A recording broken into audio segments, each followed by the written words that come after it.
Within 3 years, the Navy had its answer to a major lesson from the loss of Sheffield, specially equipped helicopters to provide an umbrella of radar cover.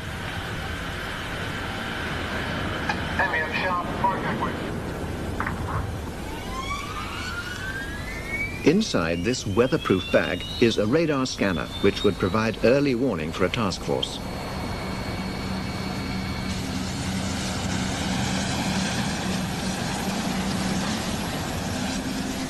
The political decision to give the Navy's aircraft carriers their own airborne early warning was taken the day Sheffield was hit.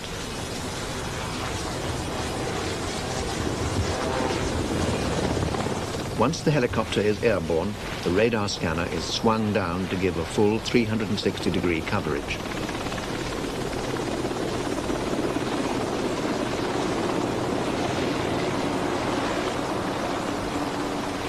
The helicopter then climbs to several thousand feet above the task force. At this height, Earth curvature is much less of a problem than at sea level. The two observers can see up to 150 miles from the task force. In this position, they can control their Sea Harriers, but crucially they can direct them out to intercept enemy intruders.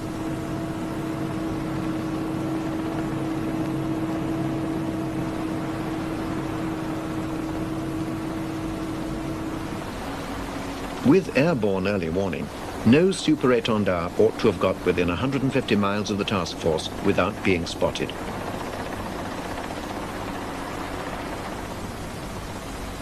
In the Falklands War, the Sea Harriers had to work without such guidance.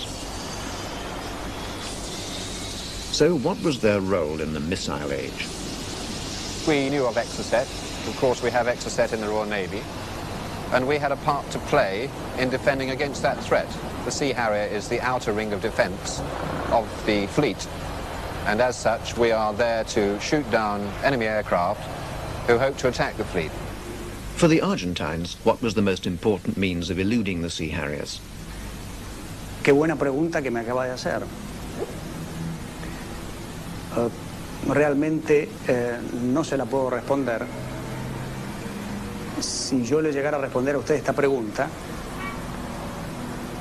le quitaría mucho trabajo al servicio de informaciones inglés. A limitation to the Sea Harriers rapidly became apparent.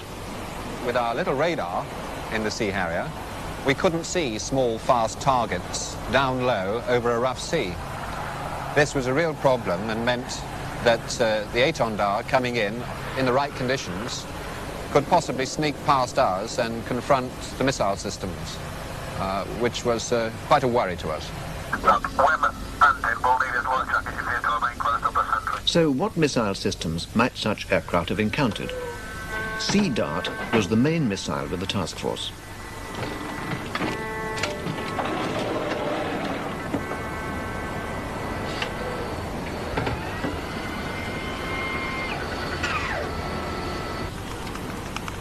It's a medium-range missile designed against aircraft targets at up to 30 miles. But of the Sea Dart hits in the Falklands War, all were against aircraft and none were against missiles. To stop an Exocet needs a missile system designed for that purpose. Such a system existed with Seawolf.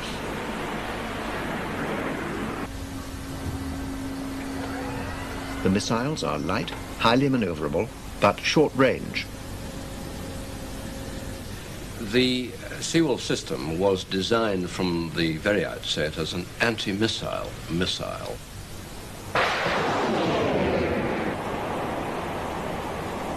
The missile is very high speed, flying at more than Mach 2, and therefore it's a very quick engagement at relatively short range, because the system engages its target at a maximum range of only 5 kilometers, and that's pretty much white survive stuff when you're watching the threat develop from inboard. The British problem was that only 2 ships in the task force had the specialist anti-missile missile, HMS Broadsword and the other Type 22 frigate, HMS Brilliant. How best to use these 2 ships became a crucial question. it became quite obvious that one of the greatest dangers was that we might lose one of the carriers to Exocet attack.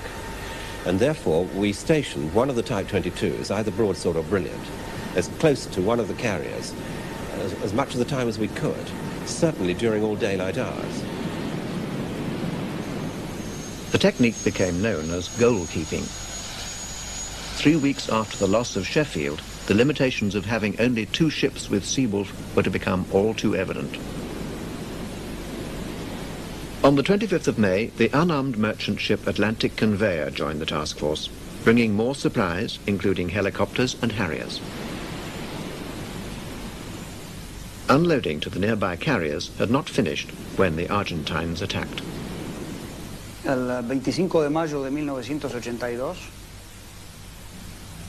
2 aviones Super Tendar con otros 2 misiles despegaron para atacar un blanco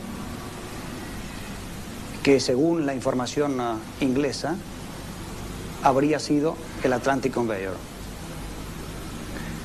El ataque se hizo por el norte de las islas y en cuanto a las características del ataque en sí, no difirió en absoluto del ataque al Sheffield. But to the British there was a difference. HMS Brilliant picked up the attack with its Seawolf system. The system responded exactly as I would have hoped. It immediately alerted onto the fact that there was a pair of Exocet missiles streaking across the horizon and put the Seawolf system straight onto it. On the other hand, the computer immediately informed us that it was outside of our range, no threat to us, and there was no question of us being able to fire. It was too long a range for the self-protection Seawolf. Atlantic Conveyor had only just arrived in the battle zone. Isn't the lesson that essential merchant ships should be armed? The Navy think not. And the reason we don't want to put defensive systems into merchant ships is not because it's difficult to put a small rocket system like Seawolf aboard the ship. But what it is difficult to do is to put this kind of monitoring system into the merchant ship so that the merchant ship is aware of what's going on. So she doesn't try and shoot down your own Sea Harriers, our own Seawolf missiles, all the decoys that are flying around, all the complexity of modern warfare. That's very difficult to put into a merchant ship. And a merchant ship armed with missiles that it could fire off against anything it saw coming could be a lethal danger to every other ship in the force. But had the Argentines planned to attack a merchant ship? No sabíamos exactamente qué era lo que íbamos a atacar. Y como usted sabrá, en la pantalla de radar de los aviones no aparece la identificación del blanco. Fuimos a atacar en ese lugar porque sabíamos que algo había. Y finalmente cualquier blanco para nosotros era rentable. Resultó ser este, que creo que fue muy rentable. Pero como fue el Atlantic Conveyor, según la información de ustedes, podría haber sido cualquier otro.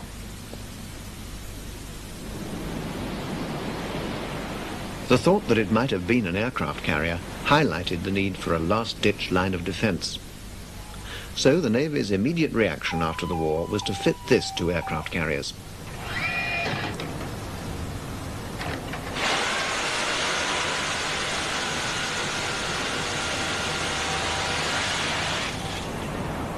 It's for the last 5 seconds of a missile attack. In that short time, several hundred bullets would be fired at the target. The manufacturer's film shows that it can be done.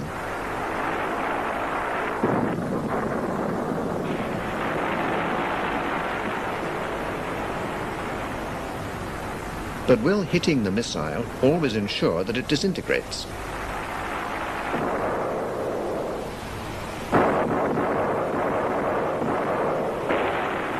And at such short range, will the debris be almost as lethal as the original missile?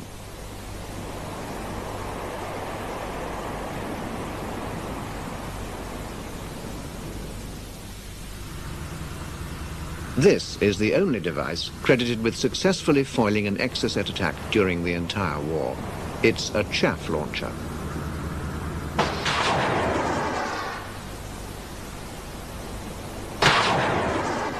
It's not a missile. Chaff rockets burst near the ship, producing a cloud of fine aluminium needles. These needles reflect radar waves. And on an enemy's radar screen, the lower ship, which has just fired chaff, becomes completely obscured by a cloud of false targets.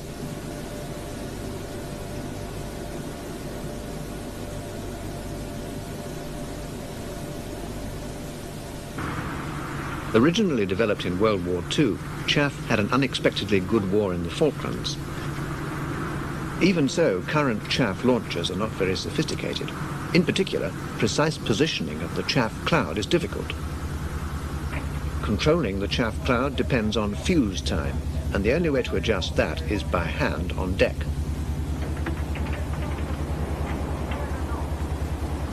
Not easy at the best of times.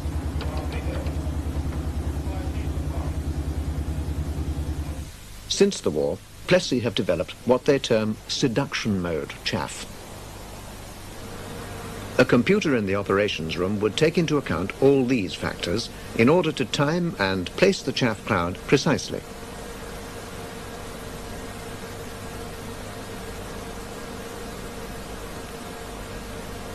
The crucial decision on fuse time is calculated automatically. The computer decides when to fire. The aim is to do what was never possible during the war, to break the hold of a missile whose radar has locked on to a ship.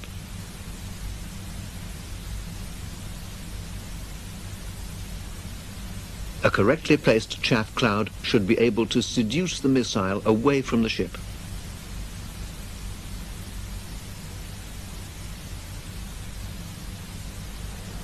Precise timing and placing are vital. The computer can show what the consequences would be of an error of just a quarter of a second in the fuse time.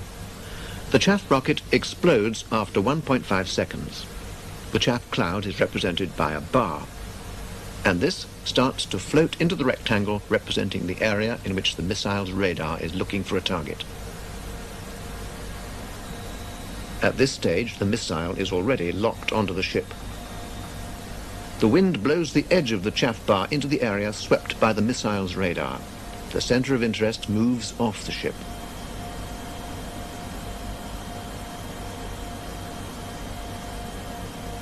But because the timing was wrong, the chaff cloud leaves the radar rectangle too early. The missile's interest reverts to the ship.